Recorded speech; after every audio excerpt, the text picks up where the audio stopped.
네, 여러분 꼼찰청장으로 오셨습니다. 대한민국 검찰 또 윤석열 캠프의 성능을 그 누구보다도 정확하게 그리고 깊이 있게 살펴드리는 시간입니다. 딴 데 보지 마시고 지금 윤석열이가 대통령 되면 큰일 납니다. 큰일 나요. 그래서 그게 걱정되시는 분들, 그걸 기대하시는 분도 좋습니다. 여기 와서 귀한 정보 받아가시기 바라겠습니다. 자, 오늘도 함께 해주신 분들 만나보도록 하겠습니다. 우리 신유진 변호사님. 네, 안녕하세요. 어서 오세요. 예, 그래요. 신 변호사님. 어제 그 추미애 장관 네. 대권 출정식 사회 보셨더만요. 네네, 저는 토론 같이 이제 자유토론에 사회를 봤는데, 네. 아우 정말 든든한 마음이 아주 그냥 너무 힘을 한껏 받고 왔습니다. 잘 어울리시더라고요, 진짜. 두 분이 네. 추미애, 신유진 이상하게 나이 차이는 나겠지만 자매 같은 느낌이 살짝. 거의 많이 안 납니다, 근데 생각보다. 이제 추 장관께서는 좀 더 엄숙하고 진지하고 그렇다면은 우리 신 변호사님에게는 뭔가 정말 에너지, 긍정의 에너지. 아니 저 같이 행복의 말씀하시다 에너지. 보니까 네. 비슷해지시더라고요. 제 양념이 필요해요. 양념. 아주 좋아하시더라고요. 예. 양념대군 말씀이십니까? 자, 그래요. 우리 신유진 변호사님, 이따가 또 추미애 장관 얘기도 좀 하고요. 네. 자, 우리 김태형 기자님 어서 오세요. 아주경제 우리 김태형 기자님 나오셨고요. 자, 우리 아주 로앤피의 장용진 편집국장님 어서 오세요. 안녕하십니까. 네, 그래요. 자, 오늘 우리가 뭐 소설 길게 할 거 없이 바로 여러분. 야, 이거 푸짐한 게 어마어마한 그런 오늘 버섯을 여러분들께 네. 소개합니다. 생긴 게 송이버섯처럼 생겼는데. 그래요. 여기 이제 참송이라고. 참송이버섯. 자, 파파 스머프 수농장의 참송이버섯. 이름 여러분 쉽게 외우시겠죠? 파파 스머프 수농장의 참송이버섯을 소개합니다. 고기보다 쫄깃하고 꽃보다 향긋한 참송이버섯을 이제 만나실 때가 됐습니다. 그냥 생으로 먹어도 맛있고 버터구이로 먹어도 맛있고 고기와 함께 먹으면 더 맛있습니다. 찌개나 국에 넣어도 좋고 라면에 넣어 먹어도 정말 좋습니다. 드셔보세요. 네. 아니 이게 생으로 한번 먹어보고 그다음에 밥이랑 같이 삶은 걸 먹어보고 그다음에 버터구이를 먹었는데 맛이 다 달라요. 다 달라요. 와, 근데 너무 맛있네요, 진짜. 그렇습니다. 예, 기상 최고의 식물성 고기다. 이렇게 보시면 될 것 같아요. 야, 이 안에는 고기도 들어있고 육포도 들어있고 오징어포도 들어있고 다 들어있는 것 같아요. 건강을 위하는 기분. 그렇습니다. 맛이나 향은 송이버섯하고 똑같아요. 그래요. 게다가 향이 진짜 좋습니다. 네, 너무 맛있는데요? 자연산 송이버섯과 맛과 식감이 가장 비슷해서 참송이버섯으로 불리는데 배양과 생육 기간이 길고 재배 방법이 까다로워서 키우기가 무척 어려운 버섯입니다. 물론 자연산 송이버섯보다는 훨씬 저렴합니다. 자연산 송이버섯은 보통 킬로그램에 50만 원도 넘습니다. 하지만 파파 스머프 수농장의 참송이버섯은 1kg 몇만 원이면은 자연산 송이버섯 못지않은 식감과 향을 경험하실 수 있습니다. 파파 스머프 수농장은 천혜의 자연 환경을 가진 버섯 특구, 경기도 포천의 수원산자락에서 최신 시설과 정성으로 정말 품질 좋은 참송이버섯 생산하는 곳입니다. 참송이버섯의 영양 성분으로는 베타글루칸 들어보셨죠? 베타글루칸은 특히 면역력을 높여주는 성분인데요. 저렴한 가격에 최고의 식감과 향을 자랑하는 참송이버섯으로 맛도 즐기시고 건강도 챙기시기 바라겠습니다. 자, 요거 참송이버섯 일반 등급 500g 38,000원, 1kg 66,000원. 아니, 송이버섯과 진배 없는 이 버섯을 1kg 66,000원? 야, 이건 정말 엄청난 가격입니다. 저도 구매를 해야 돼요, 진짜 이거. 이게 너무 맛있어. 진짜 와.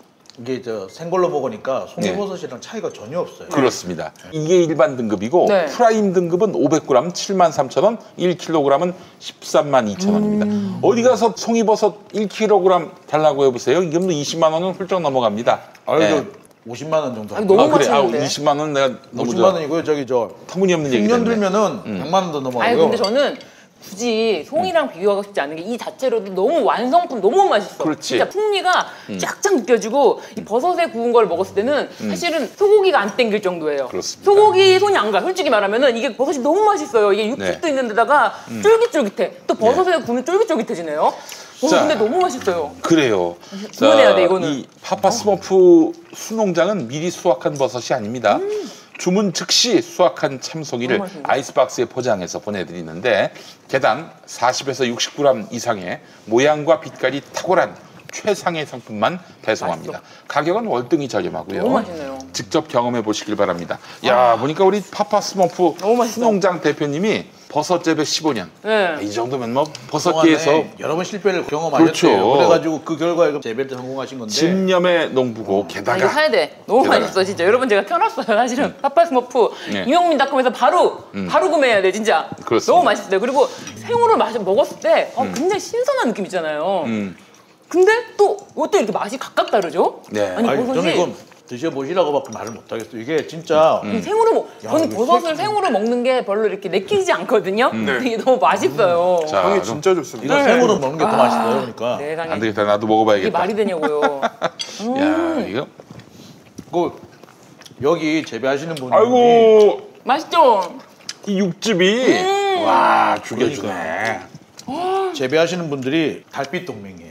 어. 대표님은 광주 분이시고 여기 일하시는 분, 그러니까 대표적으로 같이 일하시는 분들, 그는 또 대구 분이시래요. 달빛 동맹. 대구를 달구벌이라고 네. 그러잖아요. 광주를 빛골이라고 빛골. 그러잖아요. 달빛 동맹이라고 그러잖아요. 이 참송이 재배에 적합한 최신 너무 시설에서 지극정성을 다해서 이렇게 진짜 너무 키우신 맛있다, 거예요. 저는 진짜 여기 와서 맛있는 거 먹으면은 집에서 혼자 밥 먹고 있는 사람이 생각이 나가지고 그래가지고 더 사는 것 같아요 진짜. 제가 지난주에도 그 풍무 양고기 주문했잖아요 바로. 저도 바로 오늘도 주문했어요. 주문 바로 들어갑니다 진짜. 아, 이거는 저 아 그리고 주문해야겠다. 김용민닷컴에서 주문해 주세요. 왜냐하면 우리 지금 MD 분께서 특별히 또 포장 좀 깔끔하게 해주시고 좋은 걸 네. 넣어달라고 일반 등급임에도 불구하고 정말 김용민닷컴에서는 프라임 등급 못지않은 이게 와 진짜 이게 말이 됩니까? 그리고 밥에다가요 이거를 썰어가지고 그냥 밥을 같이 한 거예요. 그런데 밥이 향이 와 진짜 무슨 내가 수라상 받는 것 같아. 대접받는 느낌. 내가 이런 하면 또 누구한테 욕먹을지 모르겠는데 라면 생각나요. 라면에 사실 버섯 넣어 먹으면 참 맛있거든. 역시. 근데 어떤 분은 아니 이 귀한 버섯을 어떻게 라면에 넣어 먹느냐 그러는데 먹어봐 맛있어요. 진짜 그러니까 맛있어. 라면에 뭐 랍스타도 넣고 킹크랩도 넣고 다 넣죠. 그러니까는 그 정도의 스웩 우리 그 정도다. 우리 진짜 라면에 이런 버섯도 넣고 먹을 수 있다. 그런 스웩이죠. 어우 이건 진짜 날것 날것을 먹었는데 예. 어떻게 이렇게 맛있나요? 진짜 맛있다. 난 진짜 너무 신기해. 향긋해요. 이거는 송이버섯보다 훨씬 나은 것 같아. 고기가 있는데 고기보다 버섯 손이 먼저 갑니다. 이게 저도요. 저 완전 고기 매니아인데 버섯이 너무 맛있어가지고 고기가 안 땡겨. 와 이럴 수가 있나? 샐러드 같은 데 넣어 먹어도 되겠다. 야, 네. 고품질의 참송이를 만들기 위해서는 네. 기간이 6개월 걸립니다. 그니까요. 재배 조건은 또 까다롭고 그런데 또 아주 저렴한 가격에 지금 공급하는 거예요. 진짜 이거 너무 맛있다. 자연산 송이보다도 베타글루칸이 더 많아. 함량이. 야. 베타글루칸 면역력을 키우는 거 괜히 알약 먹고 이런 거보다 진짜 맛있는 거 먹으면서 면역력 감장제잖아요. 키워줘. 감장제 그게. 야. 베타글루칸. 아니 버섯이 구우면 이게 고기의 식감이 나네요. 되게 그럼 맛있는데. 그러니까. 되게 쫀득쫀득해지죠. 네. 네. 그리고 이게 다 육지의 식물성 소고기로 불리는 게 바로 이 송이버섯 아니겠습니까? 그리고 구울 때는 버터 그리고 생거를 먹을 때는 참기름 참기름이라고 하죠. 참기름. 그리고 밥에다가는 이 간장 양념 간장 해가지고 비벼 먹으면은 정말 맛있어요. 지금 우리 장윤준 기자님이 다 밥 지금 비벼 드셨죠, 국장님? 이거 말이 필요 없어. 그냥 드셔야 돼. 드셔보면 알 것 같아. 너무 맛있죠. 난 이걸 왜 찢어놨나 했더니 찢어놓으니까 식감이 더 좋네요. 그럼 사실 왠지 그 육개장에 들어가는 소고기처럼 아우 별이 너무 이뻐요. 섹시해, 섹시해. 제가 사실 이제 요즘에 와인을 배우기 시작했어요. 그래서 와인을 잘 모르는데 안주를 자꾸 먹을 때 배가 이렇게 좀 더부룩하기도 하고 불편하기도 하고 근데 이거 있잖아요. 생으로 찢어서 정말 요리도 아니 돼. 막 불도 안 켜도 돼. 가스불도 안 켜도 돼. 여름에 덥잖아요. 이거 그냥 찢어가지고 그냥 이거 하나 다 그냥 먹는 먹으면 될 거예요. 것 같아. 예. 근데 너무 고급죠? 아니 화이트 와인이랑 좀 어울릴 것 같네요. 네. 화이트 와인이랑 요거 찢어가지고 그냥 이 그대로 그냥 밥에다가 반찬으로 먹어도 될 것 같아. 이대로 그럼. 그냥. 와 이것은 다른 맛에 필요 없겠어. 버섯이 들어가니까 포만감도 뭔가 더 있는 것 같은 느낌인데요. 버섯이 이렇게 맛있는 건가요? 얘 칼로 썰지 말고 난 손으로 진짜? 찢는 게 제일 좋고요. 손으로 찢는 거죠. 그리고 소금이나 참기름장에 찍어 드시면 정말 좋아요. 네. 내 버섯을 내가 좋아하는 사람이 처음 알았네요. 하나씩 배워가. 그러니까 고기를 구워 드실 때 네. 같이 구우면은 네, 그 향이- 참송이버섯으로 네. 이렇게 네. 아니 그래서 제가 원래 야, 양고기도 못 이게- 먹는 사람인데 어저께 지난주에 와서 양고기 먹고 양고기 사고 이번에는 버섯은 원래 그냥 솔직히 저에게 있어서 버섯은 뭐냐면은 고기만 다 먹기는 좀 돈이 너무 많이 드니까 버섯 까는 거라고 생각했거든요. 그게 아니 이게 메인이야. 이건 버섯이 메인이네요. 버섯이 메인이에요. 고기는 그냥 약간 까는 정도. 버섯이 메인이야. 너무 맛있어. 우리는 그냥 맛으로 메인을 칩시다. 네, 자, 이게 센 거 그냥 해서 먹는 게 더 맛있는데. 이게 진짜 맛있죠? 고기하고 구니까 와, 풍미가 제 입속에서 느껴지는 그 향이 네. 소고기에 소고기 맛을 더하는 것 같아요. 그렇죠. 아, 정말. 아니 고기인 줄 알고 한참 씹다가 나중에 코로 향을 딱 내뱉으면은 버섯 향이 확 나와요.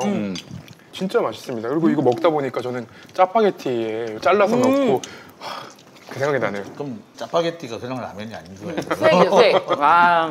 사실 저는 이런 버섯을 처음 봤거든요. 네. 참송이 버섯 처음 봤어요. 근데 이게 버섯이 딱 보기에도 되게 건강한 느낌이 드는 거예요. 그래서 이거 되게 건강해 보이네요. 라고 생각했더니 건강한 원래 맛이 없잖아. 그래가지고 그쵸, 건강과 맛은 맛은 뭐 그렇겠지 뭐 버섯이 뭐 웬일이야. 근데 진짜 맛있어요. 아니, 이걸 먹고 나니까 저거 그냥 통으로도 먹어보고 저도 싶네요. 솔직히 네, 그쵸. 솔직히 똥으로도 먹을 수 있을 것 같아. 안 돼. 지금 안 돼. 먹으면 안 돼? 안 돼. 안 돼. 먹으면 안 진짜 안 되는 돼. 지금 먹으면 안 돼? 먹으면 돼요? 먹으면 된다니까. 야, 뭐요? 이거는 저기 저 이건- 김태형 기자 먹으면 잘 어울릴 것 같아. 이거는 씻은 거예요? 그냥 먹으면 씻어둔 되는 것 거죠? 같아 이거 그냥. 좀 묻어 있으면 어떻습니까? 야, 야. 진짜 이거 입안 가득 넣으니까 좋다. 너무 맛있어. 좋다.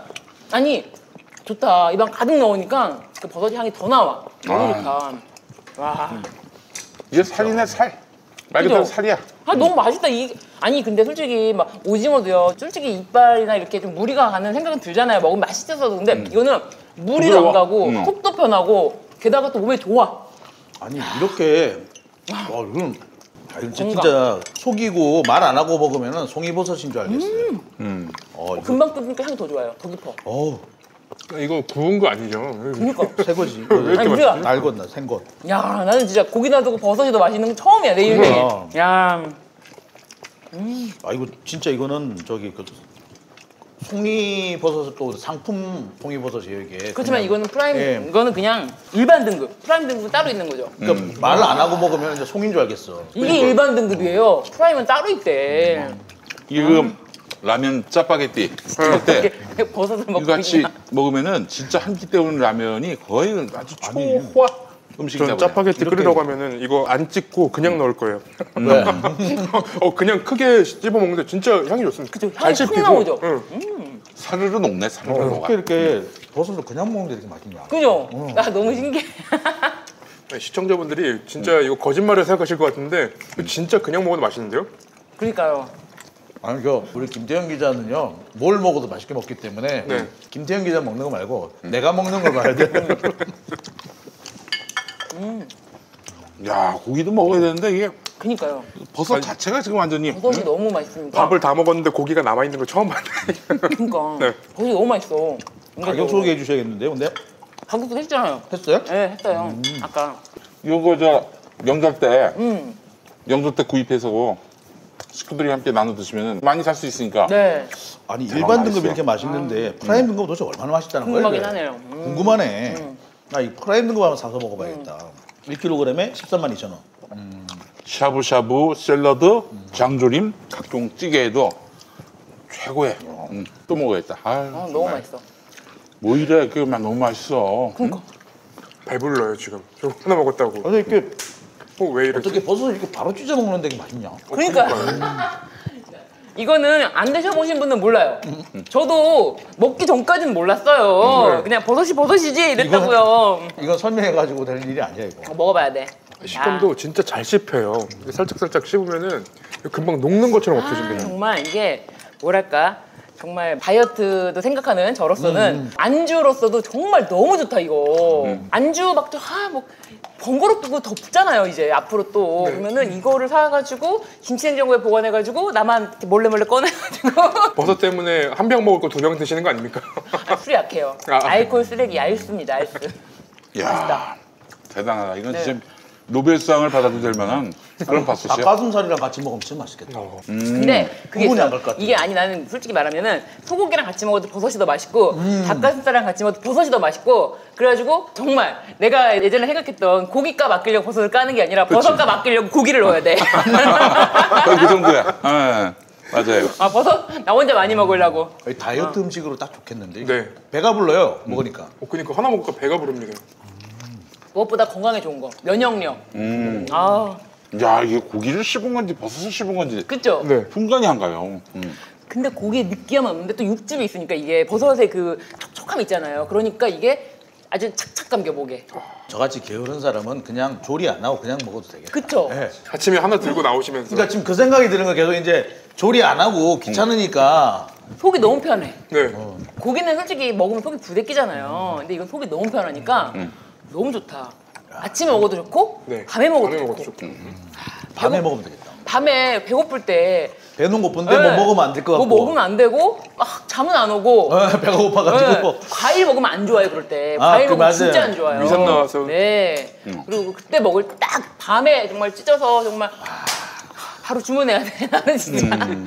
그러니까 살짝게 참기름 살짝 해가지고 너무 맛있어. 소금 살짝 해서 먹으면은 맛있겠는데요. 여러분 저를 믿으시면 됩니다. 이거는 진짜 저랑 함께 참송이 버섯. 저는 일단 일반 등급을 사볼게요. 너무 맛있어가지고 사실 굳이 내가 지금 이게 맛있기 때문에 이거 먹은 다음에 또 다음. 나는 프라임 등급을 사겠어. 응. 도대체 이건 얼마나 맛있기에 가격이 2배씩이나 돼. 이거는 얼마나 맛있기에 궁금한데 한번 사봐야 우리가 될 지금 것 먹은 게 같아요. 뭐예요? 일반. 일반이야? 네, 너도 믿을 수가 일반인데 없어요. 이렇게 맛있어? 네. 와. 지금 자꾸 입안에서 이 물을 마시는데 입안에 자꾸 향이 맴돌아요. 버섯향이 나는데 자꾸 맴돌아요. 이 정도면 뭐 저녁에 버섯 먹으려고 짜파게티 끓이는 뭐 그런 느낌이에요. 난 버섯만 먹어야지. 네. 파파 스머프 아시죠? 파파 스머프. 우리 스머프들이 어디서 삽니까? 난난난난난. 집이 그 다 버섯 아니야. 버섯. 그래서 파파 스머프 수농장의 참송이 버섯 여러분 김용민닷컴에서 압도적 최저가에 만나보시기 네. 바랍니다. 감사합니다. 자, 우리 윤석열 총장님이 6월 29일에 드디어 이제 출마 선언을 하신다고 네. 하는데 윤봉길 기념관에서 한다고요? 그렇죠. 네. 거기는 한번 대선 출마 선언이 있었던 곳이잖아요. 거기 뭐 태극기 부대와 함께 하셨던 황교안 전 대표. 거기서 출마 선언을 했는데 이 장소에서 또 한다는 거는 글쎄요. 자신이 이제 지지해준 세력이 중도 세력이니까 이제는 태극기 세력을 함께 가고자 하는 생각인지 아니면은 글쎄요. 누군가 했던 데서 또 한다는 게 게다가 또 검찰 선배시기도 하시고요. 또 한다는 게 참 그렇게 아이디어가 없을까? 전 총리 같은 경우는 되게 싫어하시더라고요. 윤석열 총장. 아니 얼마나 싫어하는데 그래요? 나도 저기 돌아다니는 거 하나 받아봤는데 야 정말 극혐이다 이 형님. 그러니까 사실 누구 말로는 그런 얘기를 해요. 황교안이 윤석열의 뒷덜미를 잡고 있다라는 얘기도 있고 그 반대다. 윤석열이 황교안의 뒷덜미를 잡고 있다. 뭘 잡고 있는지는 모르겠지만 어쨌거나 서로가 서로한테 가장 약점을 잘 알고 있는 상황이 아닌가 싶어요. 그러니까 아마 제일 밉겠죠. 약점을 잘 아는 사람이 친하면 상관이 없어. 그쵸. 근데 약점을 잘 아는 사람이 약간 경쟁 관계다. 그럼 아주 나빠지거든요. 근데 둘 다 싫어하는 걸로 볼 때 서로가 서로의 약점을 잡고 있지 않을까. 그렇죠. 그 황교안 전 총리 같은 경우에는 공안통이었고 윤석열 전 총장 같은 경우에는 특수통이었는데 이 공안통 특수통 관계도 사이가 좀 아까- 별로 좀 좋지 그렇죠. 않죠. 별로 좋진 네. 않죠. 네. 들리는 소문이 온갖 소문이 많아요. 재밌는 소문이 많은데 제가 이게 차마 말을 못 하겠어. 들리는 소문이 너무 많은데 그 중에 하나 보니까 정말 야 이거는 내가 이미 지금 간질간질해요 지금. 너무 하고 싶어가지고 저 윤석열 씨가 네. 대구 고검에 좌천대에 있을 때 식당에서 핏대를 올리면서 했다는 얘기, 뭔 얘기를 했다 이러는데 이거 얘기 그 오늘 들으면 재미있는데 아 말을 못 그래요. 하겠네. 아니 지금 저 표정을 보니까 말이죠. 이런 것 같습니다. 김용민이가 내가 장용진 엑스파일을 다 그냥 감춰줬는데 어떻게 나한테 이럴 수 있어? 그런 표정인 것 같습니다. 네.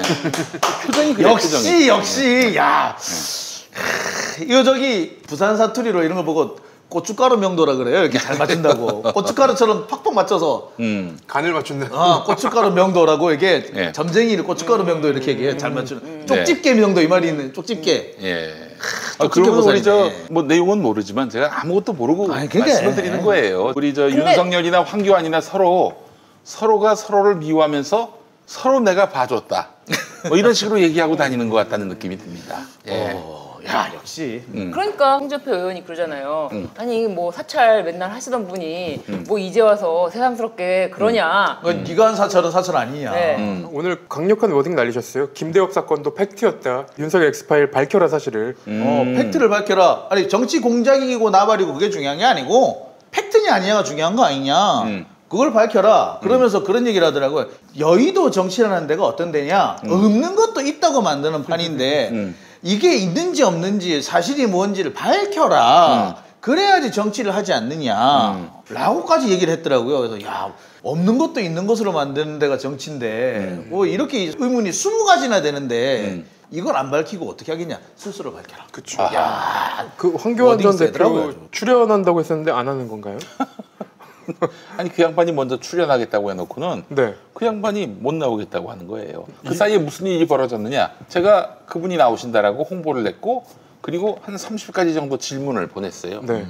그 질문 중에 이제 사실 말씀하시면은 X파일에 대해서 추가로 물어볼 그런 윤석열 관련한 질문이 있었는데 네. 물어볼 기회가 없었네요. 아깝다. 내가 봤을 때는 내 느낌에 주변에서 왜 나가니? 김용민이가 어떤 새끼인데 거길 나가? 아마 이랬던 게 아닌가 추정을 해봅니다. 예. 근데 저는 이렇게 윤석열 씨가 출마 선언하는 날짜에 좀 집중을 해봤습니다. 6월 29일. 어디서 많이 들은 날 아니에요? 6.29 선언, 예, 6.29 선언을 우리 때는 뭐라고 불렀느냐? 속이고 선언이라고 불렀어요. 속이고 선언. 왜? 민주화를 사실상 지금 생각해보면 속았어. 더 밀고 나갔어야 되는데 거기에 속아가지고 직선제가 하락했다는 그 말에 속아가지고 결국에 사실은 그때 그의 대선도 말아먹었잖아요. 그래서 이 6.29 얘도 속이고 아닌가? 그런 생각도 좀 들어요. 왜 날짜 인원을 잡았을까? 그렇죠. 그 장소를 정한 이유를 대변인실에서 얘기를 했어요. 보통 이 장소를 정한 이유를 설명하지는 않았던 것 같은데 매형 기념관은 대한민국 독립의 밑거름이 된 독립운동가 윤봉길 의사의 숭고한 애국 정신을 기리는 곳이고 우리 선조들이 목숨을 바쳐 만든 대한민국 건국의 토대인 헌법 정신을 이어나가겠다는 의지를 보여주겠다라는 얘기를 했습니다. 그러면 오늘 공교롭게도 윤석열 전 총장이 청구한 헌법 소원이 각하가 됐는데 얼마나 헌법을 지키려고 하는 건지. 야, 정말 아주 그건 개망신 아닌가요?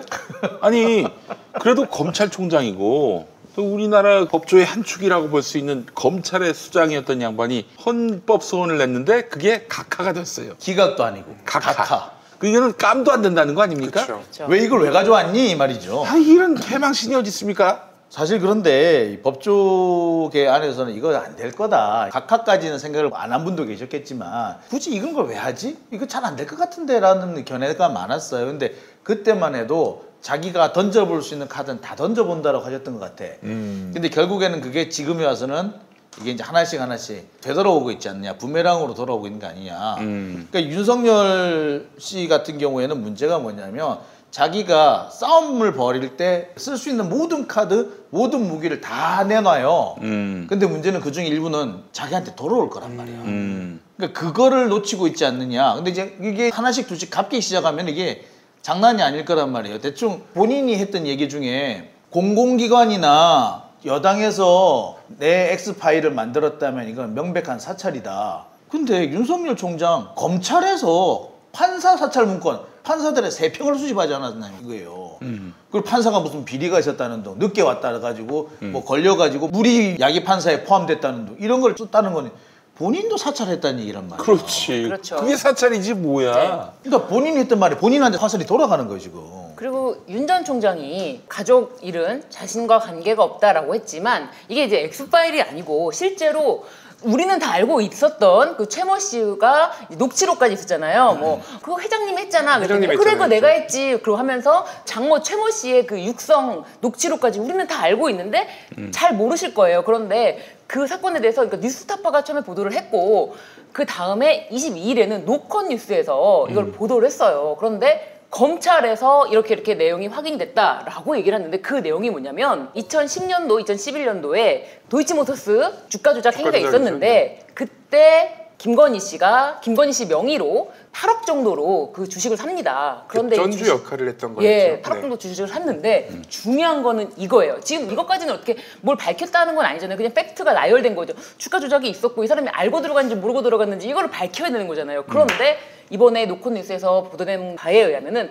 검찰에서 2011년도경에 2010년도 11년도경에 장모 최 씨 그 샀던 계좌 명의와 또 도이치모터스 등기이사의 명의가 동시에 같은 동일 IP에서 움직이면서 계속 거래를 반복한 거예요. 그러니까 예전에는 10년 전에, 지금은 안 그런데 10년 전에는 주가 조작을 하려면은 계속 이제 가격을 그렇죠. 올릴 만큼 막 사야 되잖아요. 사야 되는데 이게 같은 컴퓨터를 옆에 두고 하는 거예요. 컴퓨터 옆에서 두고서는 막 같이 사는 거예요. 사자를 올리는 거예요. 창을 여러 개 띄워놓고 네, 하거나 컴퓨터를 여러 개 놓고 하거나. 10년 전이니까. 네. 네, 그러니까 이 동일 IP로 여기서 같은 장소에서, 요즘에는 그렇게 안 하죠. 요즘에는 그런 식으로 하면은 바로 걸릴 다 수 있으니까 걸리죠. 같은 장소에서 막 올리는 거예요.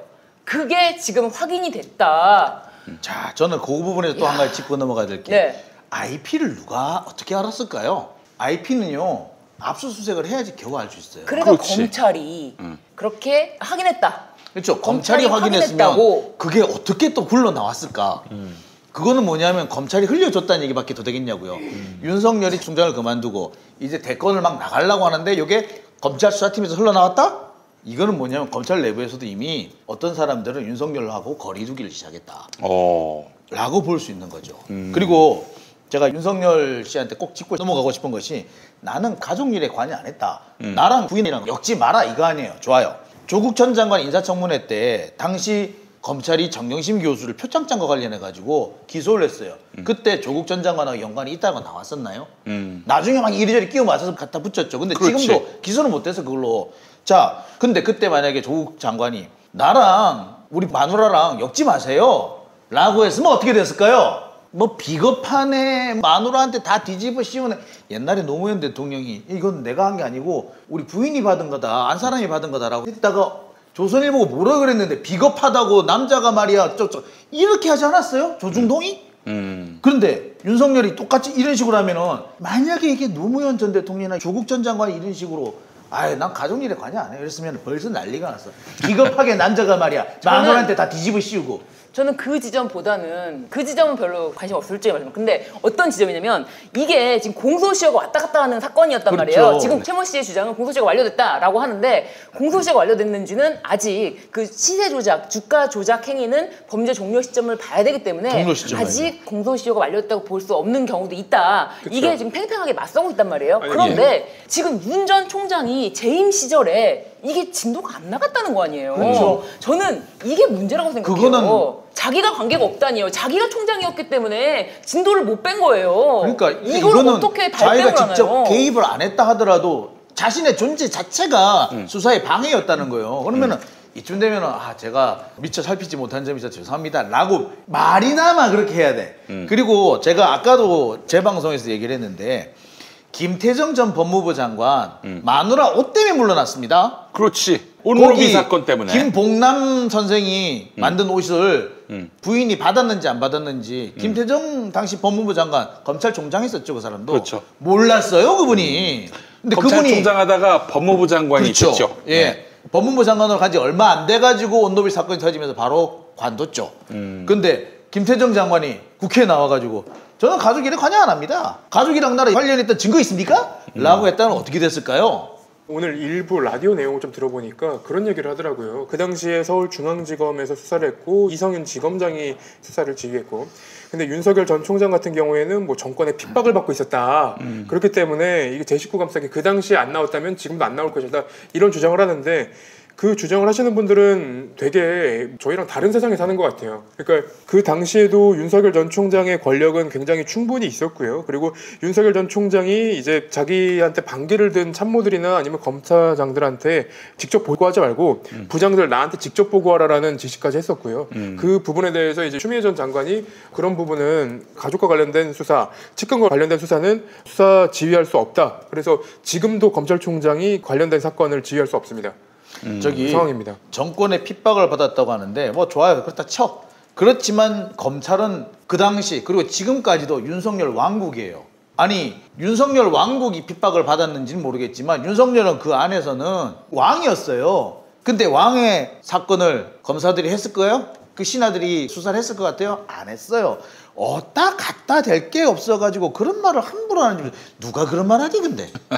라디오에서 그런 분들이 나오더라고요. 어느 라디오? 국민의힘 쪽 패널이겠죠. 네. 뭐. 아 진짜 뭐 그렇게. 요새 저기 몇 군데 뭐 신문도 그렇고 나온 거 보면서 정말 한 대 때려주고 싶은 것이 사실의 일부 사실관계 일부만 똑 떼가지고 그것이 전부인 양 왜곡하는 사람도 있고 기사도 있고 그 대표적인 경우가 그런 거 있잖아요. 국정농단 사건 때 최순실에 대해서 얼마나 우리가 피의사실 공표를 많이 했냐. 근데 왜 조국은 안 되냐. 웃기지 말라고 그래요.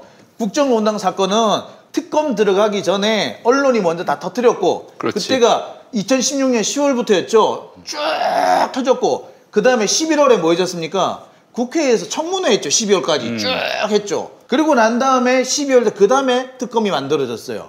그리고 특검 한참 하고 있는 동안에 또 뭐 있었습니까? 탄핵 소추돼가지고 헌법재판소에서 탄핵 심판이 벌어지고 있었어요. 거의 매주 일주일에 한 2번 정도씩 공개 변론이 열렸단 말이에요. 거기서 나올 거 다 나왔어요. 노모 씨하고 고모 씨 이런 사람들이 나와가지고 거기서 펑펑 터뜨렸잖아요. 네. 그런데 거기서 피의사실 공표 하지 마. 안 했어도 돼. 알 거 다 알았어요. 근데 이거를 비교를 어떻게 합니까? 그러니까 그 당시에 검찰이 수사 상황을 많이 알려줬다. 그것만 딱 떼다 보니까 비슷해 보이지. 하지만 그때 상황하고는 전혀 달라요. 그런데 지금 기사를 다 그렇게 써. 이거는요. 국민들을 우롱하는 거고 역사 앞에 죄짓는 행동이에요. 그걸 기자들이라는 놈들이 하고 있어. 근데 아까 제가 말씀드린 주가 조작 있잖아요. 주가 조작으로 주식이 저는 이제 주식을 하지 않아서 잘 모르지만 뭐 몇 퍼센트 올랐다 몇 퍼센트 올랐다라고 얘기를 하잖아요. 그 얼마큼 오른 게 많이 오른 걸까요? 한 뭐 3개월 안에 몇 퍼센트? 이자율의 3배 정도면은 네. 많이 그러니까 그렇잖아요. 근데 이때 주식 가격을 보면은 9월달 2010년도 9월달에 2,000원대였어요. 그런데 2011년도 3월달 얼마 안 되죠? 네. 몇 개월 차 안 나는데 7,000원대로 올라갑니다. 오 3배. 네. 이자율보다 3배가 아니라 3배가 가격의 3배. 가격이 3배가 넘죠. 7,000원대니까. 그러니까 이자율의 3배라는 건 뭐냐면요. 우리나라 이자율 지금 2에서 3%를 봤을 때 연간 10% 정도의 이익을 보면은 많이 봤다고 얘기를 네. 해요. 네. 그런데 이거는 가격이 3배가 뛰었다. 네. 그러니까요. 이게 지금 밝혀진 팩트입니다. 저는 X파일로 공격할 게 아니라 최소한 밝혀진 팩트에 대해서 집중을 할 필요도 있다. 사실 굉장히 가십거리가 있는 X파일이 있는 것 같아요. 근데 사실 어느 정도 알려진 내용도 그게 X파일로 들어갔는지 해갖고 더 막 이렇게 가십이 생성되는데 그것보다도 이미 명백한 주가 조작이 조작이죠. 있었는데 동일 IP를 두고서는 막 붙여놓고 했는데 그거를 1년 6개월 동안 조사했는데 아무것도 안 났으면 나는 무혐의 아니냐라고 이렇게 말을 하고 있습니다 지금 실제로. 그리고 뉴콘 뉴스에서 보도를 하자마자 너네 피의사실 공표 이렇게 하는 거 엄중하게 책임을 물을 거다라고 하고 있어요. 지나 잘해 지나. 지가 한 건 생각은 안 하고. 그러니까 윤석열이라는 사람을 가만히 보면은 이거는 본인이 장모 최모 뭘 씨다. 했는지 최모 씨. 네. 그러니까 그 사람들은 자기 사위가 뭔 짓을 했는지를 모르는 것 같아. 저는 그래서 사실은 이 장모 사건하고 이 아내 사건이 계류 중에 있기 때문에 나가는 즉시 이 사건이 터지기 때문에 이걸 막고 있다. 온몸으로 이 사건을 막고 있다. 자신이 어떻게 뭐 징계를 청구를 당할 위기에 처하든 뭐하든 이것 때문에 못 나간다고 생각했거든요. 왜냐면 나가자마자 사건이 펑 터질 것이라고 본인도 아니까.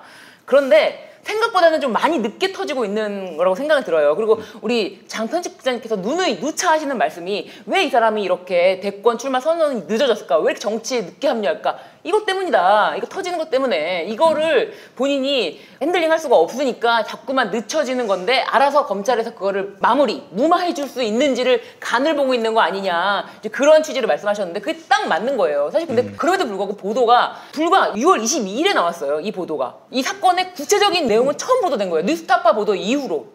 그러니까 이거를 좀 살펴봐야 되는 것이 자꾸 이거를 X파일이라는 이름으로 이걸 덮고 있는데 맞아요. 덮고 있는 거예요. 지금 X파일이 중요한 게 아니에요. 맞습니다. X파일에 20개가 들었든 300개가 들었든 아무 관심 없어요.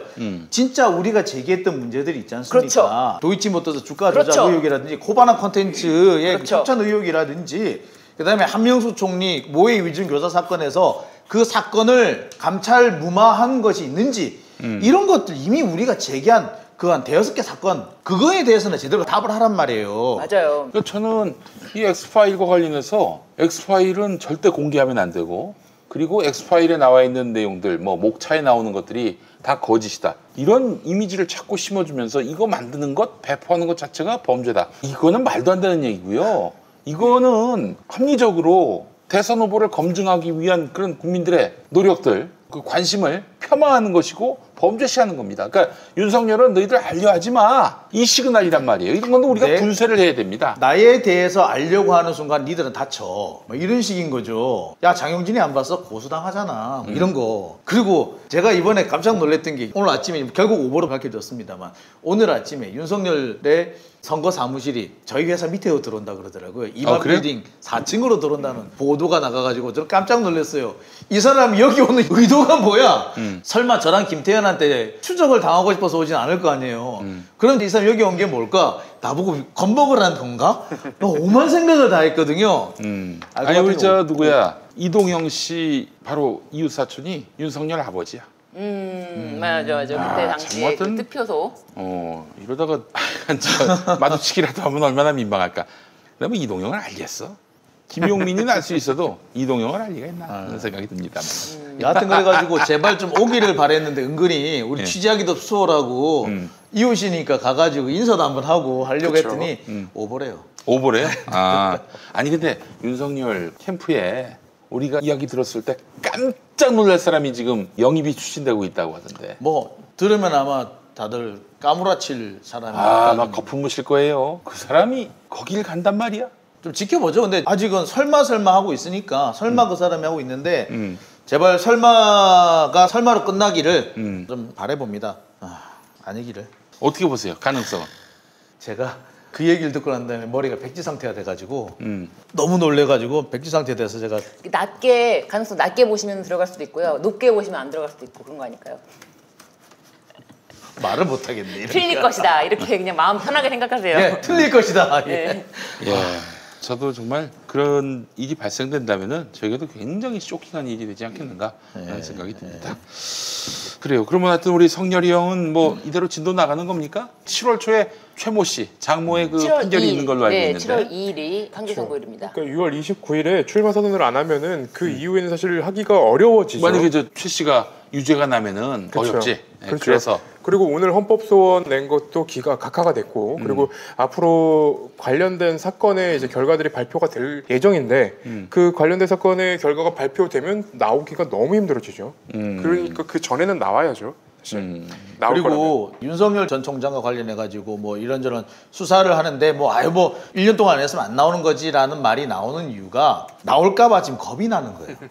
그게 그래요? 사실은 그 양반이 총장을 하고 있을 때 수사한다는 얘기할 때 눈이나 깜짝했어요. 누가 하나 보도나 했습니까? 안 했어요. 근데 이제 나올 때가 됐어 결과가. 근데 결과가 누가 보더라도 문제가 있다라고 나올 가능성이 높아졌단 말이에요. 그러니까 에이 안 나와 그거 거짓말이야. 만약 나오면 그게 정치 공작이야.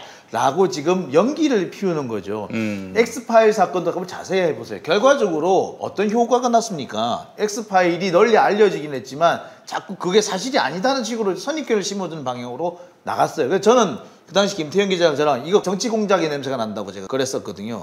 결과적으로 보면은 이게 정치 공작인 거죠. 엑스파일이라는 얘기를 먼저 던짐으로 인해 가지고 자신들한테 유리하게 이미 분위기를 조성하려고 해버렸던 거. 그걸 조중동을 통해 가지고 조중동과 이렇게 친윤석열 적폐 언론들과 함께 끌고 나가려고 했던 게 아니냐. 그러니까 사실 그런 의도가 깔렸던 의도적인 짓이었다. 그러니까 김무성 전 보좌관이 한 거겠죠. 네, 그래요. 엑스파일은 뭐 그냥 일괄적으로 뭐 큰 여론의 어떤 그런 지형을 바꿀 사안은 아닌 것 같고 장성철만 자기 이름 알리는데 도움이 됐다. 뭐 이 정도로 정리하는 게 나을 것 같아요. 그렇습니다. 예. 아니, 엑스파일 필요 없이 서울중앙지검장 일대 제기된 의혹들만 밝혀줘도 그 옵티머스 끝번에 지금 저기 공수처에서 하고 있는 거. 그 밝힐 의지가 있어요 지금 검찰이?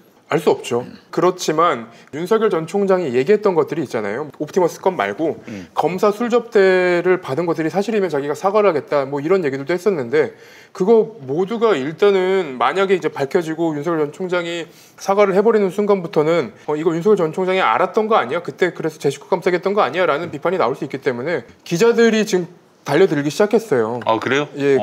그래서 그런 질문 그리고 그런 답변이 언젠간 한 번은 나옵니다. 특히 이제 옵티머스를 비롯해서 지금 공수처에 가 있는 사건들이 수사가 어느 정도 진행되고 있는지는 살펴봐야 되겠지만 현재 공수처가 적절히 윤석열 총장한테 견제구를 날리는 데는 잘 써먹고 있어요. 아 그래요? 예, 그거는 윤석열이 피의자냐 피의자다 라고 해버렸잖아요. 네. 국회에 나가가지고 네. 피의자는 맞다. 그래서 수사를 본격적으로 하고 계세요. 아니 그건 아니고요. 근데 피의자는 맞다. 그 말은 뭐냐면은 공수처가 정치적으로 얻을 건 다 얻은 거예요. 그거는. 그리고 옵티머스 사건 같은 경우는 사실관계가 거의 명백해요.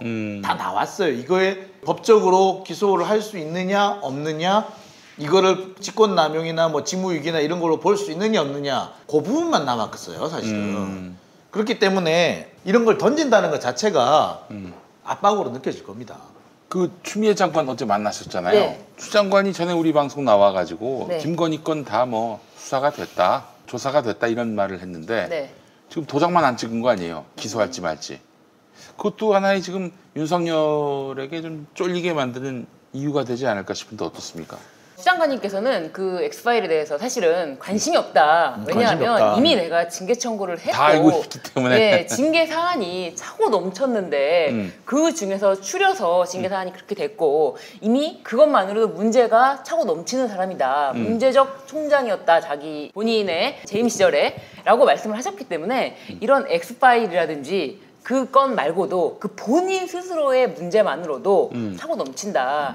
이렇게 생각하시고 있고요. 네. 그렇기 때문에 어떻게 보면은 윤석열 전 총장이 지금 주춤주춤 하고 있는 사이에 우리가 추미애 전 장관님께 힘을 실어주면은 더 선뜻 겁이 나지 않을까 이런 생각은 들어요. 또 윤석열 지지율이 하향세고 국민의힘에서 야 들어오려면 들어오고 말면 마라 지금 네. 거의 그러고 있는 상황 그렇죠? 아니겠어요? 네.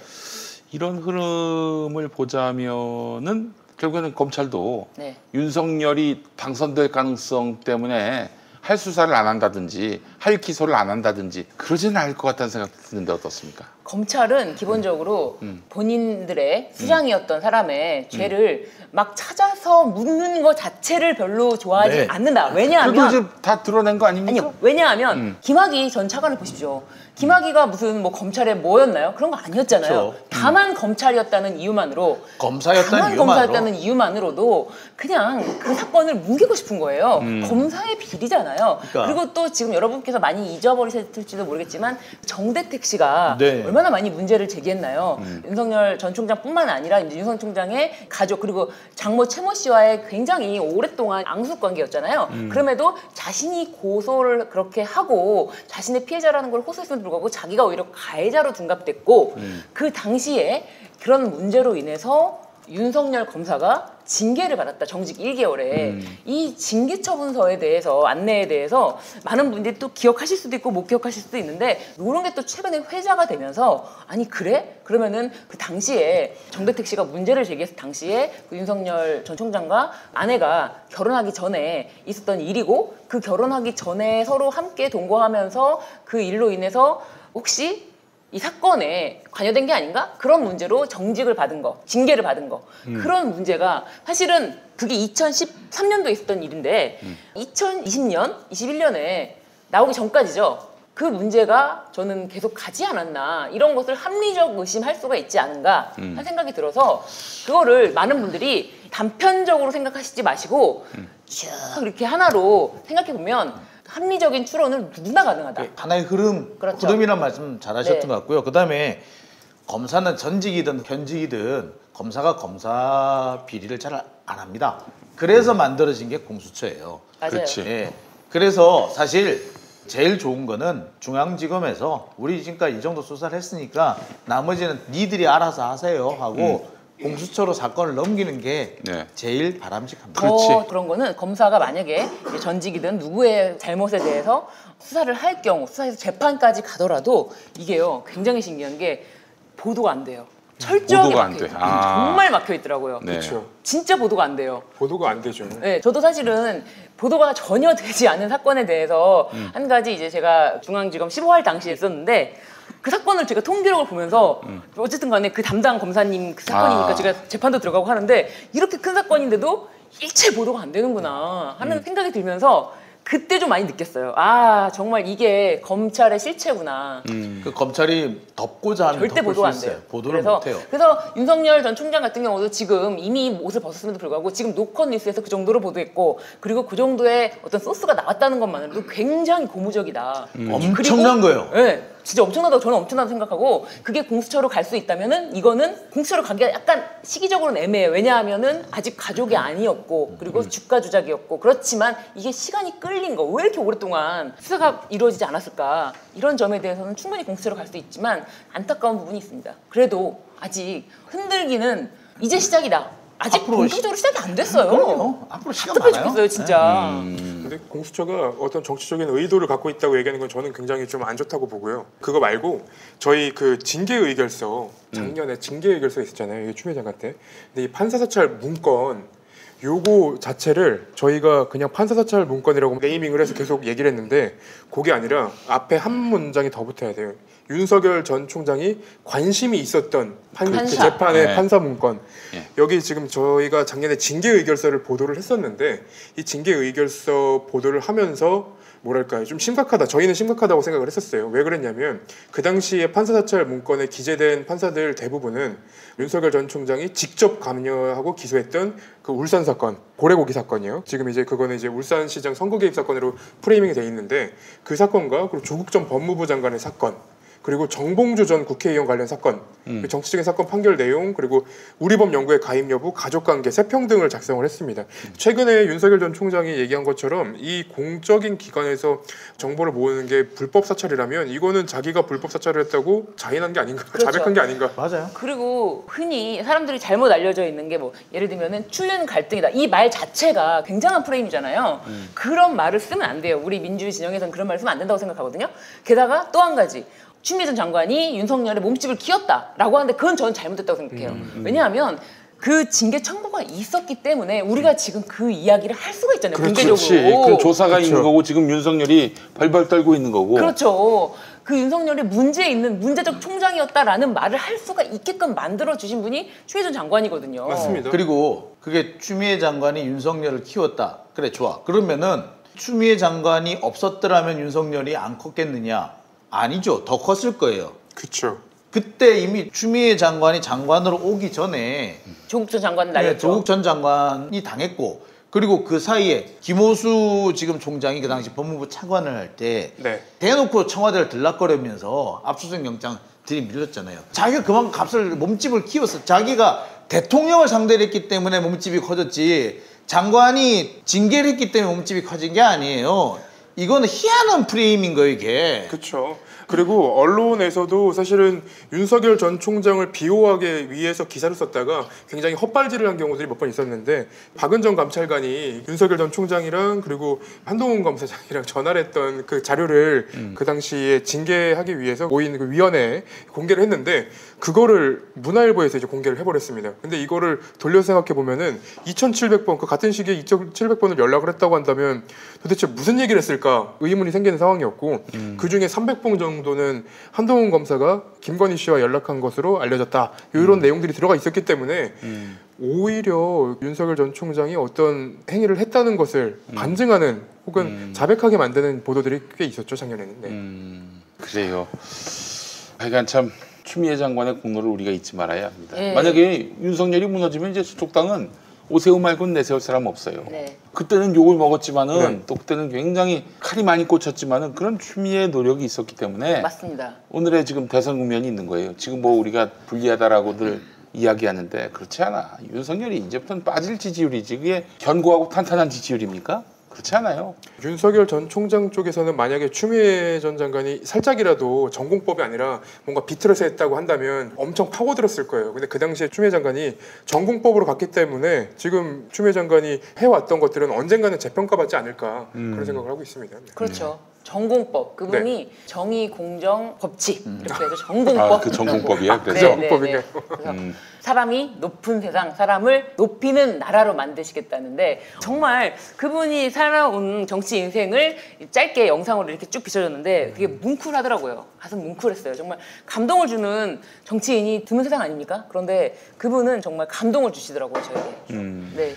그래요. 그래서 지금 고무적인 상황이라고 저는 생각해요. 그래서 지금 윤석열 전 총장이 입을 아직 제대로 열지 않았지만 입을 열면은 저는 그게 너무 기대가 됩니다.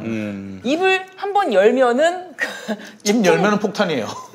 추풍 낙엽처럼 오죽하면 옆에 있던 이동훈 대변인이 네. 얼마나 늦다고 나갑니까? 나갔는지 뭐 그만뒀는지 손절했는지 누구를 손절했는지 모르겠지만 이게 서로 달라. 검사 입장에서는 야 내가 뭐 내 인기에 뭐 영입해서 너 좀 뭐 이렇게 해보려고 이렇게 생각했을 것이고 또 이제 조선일보 이동훈 논설위원 측에서는 아마도 우리가 다 팬으로 만들어준 저 인기, 우리가 만들어준 저 인기, 저거 내가 말해줘야, 내가 이렇게 덮어줘야 이게 포장이 되는데 그걸 모르고 저러네 이러면서 갈등이 있지 않았을까? 이게 너무나 합리적으로 의심이 된다. 이런 생각이 든다.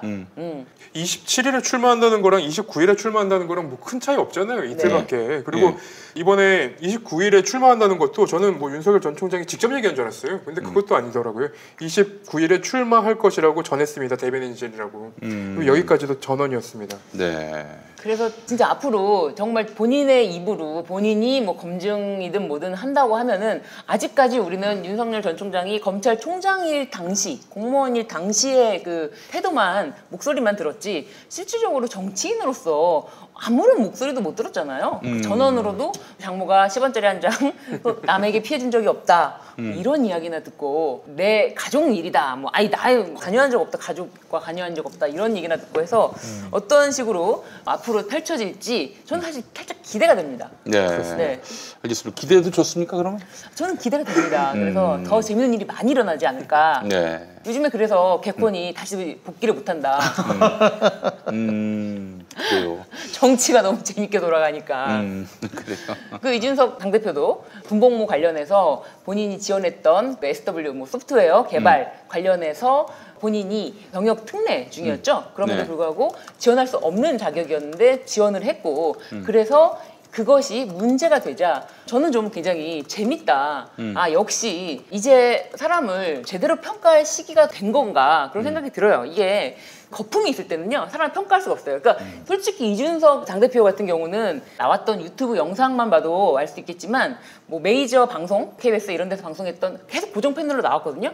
근데 그때 당시는 조회수가 많지가 않았어요. 그런데 갑자기 당대표를 급부상 아주 짧은 시간에 극도로 조회수가 올라가는 거예요. 거품이죠. 그 전에 그 사람에 대해서는 제대로 사람들이 알고 싶지도 않았고 그렇지. 관심도 그렇게 크게 없었다고요. 그냥 TV에 많이 나오는 사람, 젊은 사람 이 정도였는데 갑자기 거품이 껴서 급부상된 인기이기 때문에 그 사람의 실체를 제대로 보지 못했던 것 같다. 그런 생각이 들고 윤석열 전 총장은 또 마찬가지죠. 지금 온통 지금 안개에 사로잡혀 있기 때문에 실체가 드러나는 순간 뭐 저는 오히려 지지율은 치풍 낙엽처럼 떨어질 것이다 라는 생각이 저는 듭니다. 거품이 네. 껴있을 때는 우리가 거품을 하나라도 터뜨리려고 하면은 우리가 너무 정치적이다라고 비판받았는데 네. 시간 지나고 보면은 우리 말이 맞아요. 너무 신기합니다. 그래. 사실 또 이 방송 보시는 분들 중에도 김용민이가 썰이한다, 확증 편향에 빠져있다 그러는데 나중에 보면 솔직히 내가 최근에 한 5년 사이에 가장 크게 틀린 게 이제 윤석열 괜찮은 사람이다. 이거 말고는 뭐 큰 적은 없었던 것 같아. 제가 그래도 앞서서 한 발 더 나가서 다양한 정보를 듣고 말씀드리는 거니까 여러분 뭐 김용민이가 없는 말 지어낸다든지 뭐 여러분들한테 사기친다든지 그렇게 생각을 안 하시면 좋겠다 이 말씀드리고 네. 아니 그 윤석열 씨가 나오게 되면은 아니 명분이 뭐예요 이 사람은? 우리가 그거 좀 한번 얘기했으면 좋겠어요. 그동안에 그러면 이런 털기식 수사 그리고 정부를 겨냥한 이런 정말 그 사람이야말로 확증 편향에 가까운 그런 어떤 편견을 갖고 털었던 그동안의 일들이 결국 자기 대선을 위해서 한 것이다 라고 볼 수밖에 없는 거 아닙니까? 어떻게 그냥 검찰총장직을 수행하다가 현 정부하고 마찰을 빚어가지고 더럽다 내가 출마해야지 이건 솔직히 아니잖아요. 그렇습니다. 이미 저 검찰총장 될 때부터 대권의 꿈이 있었던 거 아닙니까? 윤석열이라는 사람의 캐릭터를 가만히 살펴보면 그분은 권력욕이 있어요, 확실히. 그 특수부 검사들이 원래 권력욕이 있다 그러고 자기들 스스로 뭐라고 얘기를 하냐면은 사냥꾼이란 공격성이 있다라고 얘기를 해요. 그 제가 이제 모 특수부 검사님 그분 이제 검사장은 못 달고 차장으로 그만두셨는데 그분이랑 뭐 식사를 하면서 그분이 그런 얘기를 하시더라고요. 검사들은 가끔씩 육식을 해야 한다고. 고기를 먹어야 된다. 그래야지 공격성이 생긴다. 검사는 공격성이 있어야 한다. 그런 얘기를 하더라고요. 그러면서 기자들도 마찬가지 아닌가요? 이러더라고요. 되게 좀 약간 뜨아했었는데 근데 검사가 공격성이 있으면 안 돼요. 검사는 법률가지. 그렇지. 사냥꾼이 아니란 말이에요. 근데 이 사람들이 특수부 검사들이 스스로 어떻게 생각했느냐. 권력을 쫓는 사냥꾼이라고 생각했던 것 같아. 법률가란 말이에요. 법률가. 법률가는 그런 식으로 행동을 하면 안 되는 거예요. 냉정해야지. 근데 어쨌거나 윤석열이라는 사람의 캐릭터를 가면서 보면은 권력욕이 있고 야심이 있는 사람이에요. 그렇다고 본다면 이 사람은 그동안의 행동 자체, 수사 자체가 어떻게 보면 이 사람은 권력 행위였다. 권력을 향한 욕망의 표현이었다. 이렇게 평가할 수도 있습니다. 제가 평가할 수 있습니다라고 얘기했어요. 예. 이것도 고소해라. 그러자 지금 한동훈한테 한 말입니까? 한동훈은 언제 합류해요? 쉽지 않을 겁니다. 왜요? 이분이 현재 피의자 상태잖아요. 예. 그 유명한 피의자 한동훈. 그러면 이제 사표를 안 받으면은 못 받습니다. 안 받으면은 못 가는 거군요. 네. 예. 사표를 받을 수가 없죠. 수사가 끝나야 받을 수 있죠. 그렇지. 예를 들어서 수사가 끝났어. 기소가 됐어. 그럼 어떻게 됩니까? 그러면은 재판이 끝날 때까지 못 나가죠. 그래요. 알겠습니다. 징계를 미리 하고 네. 나갈 수는 있죠. 근데 징계에 대해서 다투게 되겠죠. 그러니까 그 부분 이제 징계를 받고 나가는 거. 네, 그렇죠. 근데 이게 참 재밌는 상황이 되는 것이 이제 윤석열 총장 같은 사례를 보잔 말이에요. 이분이 그때 그거 가지고 저도 되게 이제 논란거리가 됐었는데 윤석열 같은 사람은 사실 정직을 받았지 않습니까? 정직을 받았고 근데 이게 징계 취소 소송을 낸 상태에서 퇴직을 했고 그 상태에 이제 출마를 한 거잖아요. 근데 만약에 정직이 확정된 상태에서 나갔다면 이분은 출마하기 쉽지 않았을 거예요. 그러니까 이게 과연 일단 징계가 양정이 정해졌으면 집행이 되지 않았더라도 퇴직을 할 수 있다라고 해석하는 것이 과연 옳으냐. 이 문제는 좀 남는 것 같아요. 특히 재밌는 게 이런 게 있습니다. 구청에 다니던 공무원이 정직 3개월을 받았어요.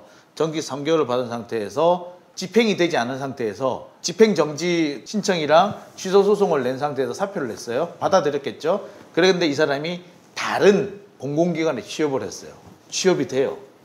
징계 기록이 없어요. 아직까지. 이게 과연 옳은 결과이냐 라는 지적을 할 수밖에 없는데 어쨌거나 지금 상황은 그런 상황이 됐죠. 그러니까 한동훈 같은 경우에도 징계를 받고 대신에 징계 효력을 다투는 징계 취소 소송 같은 걸 내고 나갈 수는 있습니다. 뭐 그렇게 하는 방법도 있긴 있죠. 방법이 없진 않구나. 알겠습니다. 한동훈이 이동훈 자리에 가면 딱 맞을 텐데.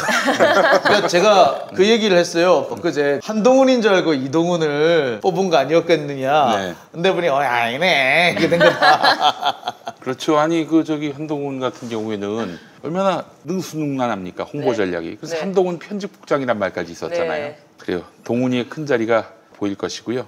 동훈이가 없으면은 뭐 그 사람을 데려가면 되겠네. 그 사람. 네. 난 무슨 얘기 하시나 했네. 6월 29일이 자꾸 저도 머릿속에서 맴도는데 그날이 아마 직제 개편안 통과되는 그날일 거예요. 국무회의. 그러면 직제 개편안이 통과되고 검찰. 나면은 검찰 네. 직제 개편안이 통과되고 나면은 검찰 인사가 바로 나올 겁니다. 바로 있을 예정. 예, 근데 현재 검찰 내부에 윤석열 전 총장과 직접적으로나 간접적으로 어떤 라인이라고 부를 수 있는 사람이 한 7, 80명 정도 남아 있다고 해요. 그러면 이번 인사 이후에 이 사람들이 우수수 나와버리면 이것 또한 사실 언론한테는 굉장히 좋은 먹잇감이 되지 않을까. 이게 재밌는 게 그래요. 윤석열이 왜 국힘당에 안 들어가느냐.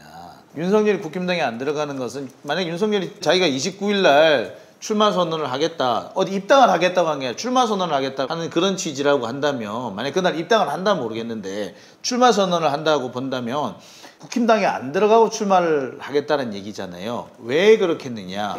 야당에 들어가게 되면은 그 사람들 거기 있는 당직자들로 자기 주변이 채워지는 거예요. 그렇게 되면 자기 뜻대로 움직일 수가 없는 거죠. 그런데 밖에 있으면 자기 뜻대로 자기 주변에 사람을 채울 수가 있는 거예요. 자기 사람을 채울 수 있는 거예요. 자기 뜻대로 움직일 수가 있는 사람들인 거예요. 그러니까 나중에 뭐 빅텐트가 됐든 어찌됐든 통합을 하든지 아니면 뭐 외부 경선을 하든지 뭐 열린 경선을 하든지 뭐 이런 식으로 해가지고 오픈 프라이머리라고 하죠. 오픈 프라이머리라든지 해가지고 나중에 단일화를 할 때 하더라도 일단은 나는 안 들어가겠다. 내 사람들로 움직여 보겠다. 즉 뭐냐면은 검찰당을 만들어 보겠다라는 취지인 거죠. 그러니까 이거는 달리 말하자면 자신의 뜻대로 움직여 보겠다라는 의지인과 동시에 한편으로 보자면 다르게 해석하면은 아직도 지가 검사인 줄 아는 거죠. 그래요. 검사들로 이루어진 섀도우 캐비닛이. 네. 참 이 검사들이 참 사회 적응을 잘 못합니다. 검사복을 벗었을 때 참 그래서 꼴불견인데도 많이 보이는데 우리 저 윤석열 검사님도 그렇지 않습니까? 지금 그만두시고 나서 아이고 그게 뭐예요 도대체 방병록 가고 두고 웃음거리가 되고 각하처분도 그렇고. 근데 뭐 저는 좀 다행스럽게 보고 있는 게 야 지금 이게 윤석열이 과거에는 검찰총장으로 있을 때는 검사 말할 것도 없고 판사들에게까지도 그 어떤 존재 그 자체로도 굉장한 권위와 그렇죠. 압박이었는데 이제 서서히 좀 탈피가 되고 있구나라는 생각이 들고 그 직제 개편 후에 70에서 80명이 다 그만둔다면은 검찰 내에는 없는 거 아닙니까 윤석열? 저는 제발 많이 나가주기를 간곡히 기도하고 있는데. 근데 그럴 것 같진 않아요. 그렇죠. 예, 바로 그 점이 인간들이- 문제죠. 그 인간들이 뭐 저기 사실은 윤석열에게 힘이 있을 때나 윤석열 사람이지 뭐 정말 끝까지 충성을 한다? 뭐 그럴 사람도 있겠죠. 그리고 지금 이 특수부 검사님들이 나갈 수밖에 없는 이유들 중에 하나는 추미애 장관 때 기준이 생겼어요. 형사부, 공판부 검사들을 우대한다 이런 내용들이 생겨가지고 이 요직에 예전 같으면 뭐 이명박 박근혜 정권 때 같으면 요직에 그 특수부 라인이 탁탁탁탁 들어가야 되는데 추미애 장관 때부터 그게 안 되기 시작한 거예요. 근데 이번에도 박범계 장관 쪽 그러니까 법무부 검찰 인사위원회에서 그 기조를 유지하겠다라고 얘기를 해버려서 사실 더 어떤 희망이 있을까라는 생각을 하지 않을까 뭐 그런 생각을 좀 하게 되더라고요. 근데 한편으로 그런 생각도 있어요. 이게 뭐냐면 지금 현재 소위 말하는 친윤석열 사단이라는 사람들 그 검사들이 과연 나갈까 안 나갈 것 같다. 왜 안 나갈 것 같으냐. 이 사람들은 제가 뭐 누구한테 들었는데 내가 너무 공감을 했는데 성렬이 형이 대통령이 되면 나 검찰총장 시켜줘 라는 생각을 하고 있을 거란 말이에요. 아 그래요? 혹은 저 검사장 시켜주실 거죠? 라고 생각하고 있어요. 그러면 안 나가고 버티겠죠 이 사람들은. 그러니까 윤석열이 대통령이 된다고 이 사람들은 나갈 게 아니고 그럴수록 자기는 안 나갈 거예요. 그럴 가능성을 생각해 본다면 나갈 사람은 좀 한정이 될 것이다. 7, 80명이라고 얘기하지만 실제로 한 20명 내외 많이 나가봤자 뭐 그 정도가 아닐까 저는 그렇게 생각이 드네요. 이번 검찰 중간 간부 인사 이후에 언론 보도를 보시는 저는 관전 포인트를 언론에서 어디까지 친정부 인사라고 얘기할 것인지 저는 그게 너무 궁금합니다. 그러니까 이번에 거의 90% 정도를 물갈이할 거라고 박범계 장관이 얘기했기 때문에 네. 직시 개편안이 이제 통과가 되면 다 바꿀 수 있어요. 그러니까 모든 자리에 있는 사람이 다 바꿀 수 있어요. 네. 그렇기 때문에 지금 뭐 중앙지검의 이제 차장검사급 그리고 뭐 각 지검의 차장검사급들이 이제 바뀔 텐데 그 사람들에 대해서 이전에는 이제 이름조차 언급되지 않았던 잘 보이지 않았던 형사 공판부 검사들이 올라온다면 이 사람들한테까지 친정부 인사라고 얘기할 건지 저는 그게 너무 관전 포인트입니다. 근데 사실 윤석열은 친 MB 검사였죠. 친이계 검사예요. 친 MB 검사고 옛날에 그 최재경은 친박계 검사예요. 아 그래요? 유명했습니다. 그 최재경은 친박이라고 유명했어요. 본인은 계속 부인했지만 그 평가는 이 사람은 친박이다라고 딱 돼 있었어요. 그리고 지금 와서 제가 하는 말씀입니다만 최동욱 전 총장 같은 경우에 그 내연녀로 알려지는 임모 씨, 임모 여인이 사실은 저희가 뒤져보니까 박정희의 친형이 박상희 씨죠. 그렇죠. 예. 예, 박상희의 아들. 네, 그러니까- 그 저기 김종필 씨의 부인이 그 박영옥 여사라고. 그렇죠. 그 박영욱 여사의 동생이죠. 동생. 네. 예. 그 사람의 아들, 그러니까 박상희 씨의 손자, 예. 손자하고 예. 임 씨의 그 이종 사촌하고 결혼을 했어요. 그래요. 사돈지간이에요. 그러니까 내 이종 사촌 동생하고 그 박상희 손자하고, 그러니까 박근혜의 사촌이죠. 내 이종 사촌하고 박근혜 사촌하고 결혼한 거예요. 예. 그러면 그 사돈지간인데 바로 그 최동욱 총장의 내연녀가 바로 그 사람인 거예요. 그러면은 또 최동욱 총장도 실상은 좀 자, 친박이죠. 이렇게 되면은. 그래요. 아니 근데 박근혜한테 쫓겨난 거 아니에요? 그렇죠. 그러니까 이렇게 되면 그러니까 지금 언론에서 마구 붙이고 있는 친정부 인사, 친문 인사라고 하는데 그렇게 따지면은 진짜 엉망진창이에요. 어떻게 따지려고 그래? 그러면은 조선일보는 말 그대로 친 MB에서 친박으로 갔다가 팽한 거 아니에요, 결국에. 뭐 그런 거라든지 사실 그렇게 더 들어가면은 조선일보 친일이죠. 그렇지. 이렇게 해버리면 사실 뭐 다 그렇게 한번 맞춰볼까요? 우리 한번? 그래요. 알겠습니다. 친일 하니까 갑자기 오늘 그 친일이 정상이라는 카이스트 교수 이병태. 이 교수 네. 그 교수가 친일 정상이라고 했던 그 교수가 야 진짜 무슨 일이 있었던 거예요? 네? 무슨 일이 있었던 거야? 길거리에서 거리에서 강남 바지를, 행위를 했어요? 바지를 내리고 구석으로 끌고 가서 지인을 추행 정도가 아니라 실제로 자신의 바지를 내리고라고 나와 있으니까 바지를 내리고 구석으로 끌고 가서 강간 미수네요. 네 그렇죠 그렇게 하려고 추행이 하는 아니라 것을 강간 미수로 봐야겠네. 그거는 좀 형이 세지 않아요?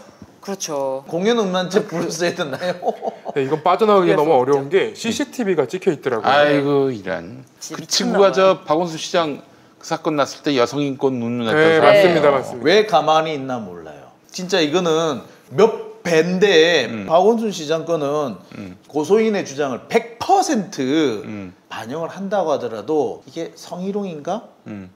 이 정도 수준이에요. 그러니까 이렇게 부적절하다, 옳지 못하다라고 할 수 있을지언정, 그래서 민사상 손해배상을 할 수 있을지언정, 그게 형사처벌의 대상이 될까? 이렇게 저 의문이 있는 부분인데, 그런데 아주 난리를 쳐서 아주 몹쓸 사람으로 만들잖아요. 그러니까 부관 참시를 했단 말이에요. 그런데 강남 한복판에서 바지를 내리고 지인을 그 양반들에 대해서 왜 여성단체들 입을 다물고 계신지 그 사람들이 뭐 친일이 정상이다? 네 그러면 강간이 정상이에요? 길 한복판에서 바지 내리는 게 정상이에요? 장용진이 그랬어 봐. 큰일 났을 거야 아마. 그런 상상을 안 하고 싶습니다. 예, 그래. 이 세상에서 보기가 어려울 때 그렇지. 이번 나는 아마 생에도. 인생에서나 진짜 뭐 고기 다시 다져지듯이 자가자가자가자가 이번 다져졌을 거야 아마. 너네도 못 갈 듯. 아심하다. 못 갈 것 같아. 그러니까요. 근데 진짜 이렇게 국힘당 쪽 사람들, 그쪽을 지지하는 보수라고 자처하는 사람들이 그 뻔뻔함의 정도가 네. 진짜 저 솔직히 말하면 좀 부럽긴 해요. 한편으로는 부러워요. 그 사람들은 뭐 그게 어때서 막 이런 식이에요. 그 남용을 실컷 해놓고 네. 자기가 하면 뭐 어때서? 그런 멘탈을 좀 배워볼까 좀 노력하고 있습니다. 아 노력하시는구나. 요즘. 저는 야. 그 이준석 당대표 진짜 저는 지금 병역 특례 관련해서 그 소프트웨어 기술 개발자 그 모집에 대해서 지원한 거 그걸 알기 전에도 그 사람이 좀 태도가 일단 자신과 대척하는 지점에 있어서는 무조건 다 무시하면서 말하는 투. 근데 우리는 그런 식으로 말을 하면 상대를 그냥 이유 없이 내가 대척점에 있다고 해서 이유도 맥락도 없이 그냥 무시하면서 말을 하면 일단 우리 내부에서도 살아나지 못하잖아요. 그럼요. 예. 근데 그 사람은 그런 걸로 먹혀서 지지를 받고 마치 그것이 이대남을 대표하는 양 했다가 보니까 뭐 공정을 그렇게 부르짖더니 정작 본인은 공정하지 못한 그런 행동을 했던 과거가 나와도 뻔뻔해요. 문제 없었다고 했다. 그 저는 정말로 당황스러웠던 게 국힘당 쪽에서 대통령 아들 그러니까 문준용 씨가 이력서에 귀걸이 끼고 있는 사진을 썼다고 그 난리를 쳤잖아요. 네. 이 귀걸이 끼고 이력서를 냈는데 어떻게 합격하냐고. 네. 근데 이준석 씨는 더 황당한 사진을 썼대. 근데 네. 문준용의 기준으로 이준석도 해야 되네요. 아니 어떻게 그런 사진을 쓰고도 합격을 하냐고. 그뿐만 아니라 재학생만 되는데 졸업생이 되고 병역 특례자 안 된다는데 병역 특례자로서 됐고 이건 누가 봐도 이거는 참 강력한 누군가의 찬스로 된 거란 말이에요. 입김이 없었으면 될 수가 없는 거란 말이에요. 그 김용민 PD님도 당선되기 위해서는 그런 사진을 쓰셔야 되는 거 아닙니까? 오늘 쓰신데 예. 페북에 쓸 올리셨더라고. 예정입니다. 나 예. 그래 그 사진 강력히 추천합니다. 예, 그래요. 그렇게 한번 내보도록 하겠습니다. 어차피 뭐 내가 되려고 하는 건 아니니까. 예. 될 가능성은 모르지, 정말 그건. 되고 싶다면은 그건 진짜 로또 당첨이지. 진짜 되려면은 지금부터 부지런히 YTN의 대주주인 공기업들 다니면서 마사회 로비하고 그리고 뭐 또 이제 YTN의 그 직원들 찾아다니면서 시켜주면 뭐 어떻게 해주겠다. 이런 거 해야지. 근데 그런 거 전혀 안 하겠다고 선언했어요. 예. 될 리가 없습니다. 된다면 이건 내가 비정상이거나 나라가 비정상이거나. 그래서 혼이 비정상이거나. 네, 그렇지. 그래서 저는 불교 방송 사장을 한번 똑같은 비슷한 사진 해가지고 이렇게 하는 사진들을 찍어서 한번 도전해 볼까. 그래서 공약으로 뭘 내거느냐. 불교 방송 내에서 비리를 저지르고도 남아 있는 자, 성추행을 하고도 남아 있는 자, 이런 사람들을 다 잘라내겠다. 그리고 스님들 쫓아다니면서 스님들한테 가사장산 붙잡고 승진하는 자, 그다음에 회사 돈 떼어먹은 자, 이런 자들을 내가 다 잘라버리겠다 라고 공약을 내세우면은 안 되겠죠?